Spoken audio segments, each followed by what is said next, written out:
নমস্কার, public news next চ্যানেলে আপনাদের জানাই স্বাগত। সংবাদ পড়ছে আমি বিশ্বজিৎ। রুকনি নদীর জলে ভেসে আসা অপরিচিত মহিলার পরিচয় মিলল। উনি হলেন দক্ষিণ দলাই শেওড়ারতল জিপির শেওড়ারতল গ্রামের ভগদত্ত বর্মনের স্ত্রী বিভা বর্মন। সোমবার সন্ধ্যারাত থেকে তিনি নিখোঁজ ছিলেন। স্থানীয় বিভিন্ন সূত্রে জানা গেছে, বিভা বর্মনের মস্তিষ্কে কিছু সমস্যা ছিল। উল্লেখ্য, মঙ্গলবার সকাল ৯টা নাগাদ হাউইতাং বাজার সংলগ্ন খুলিচড়ার বাসন্তী মেলার ঘাটে রুকনি নদীর জল থেকে বিভা বর্মনের মৃতদেহ উদ্ধার করা হয়।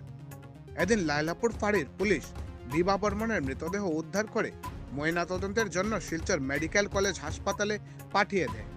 ঘটনাটি দেখতে থাকুন পাবলিক নিউজ নেক্সট চ্যানেলের ক্যামেরায়। ধন্যবাদ।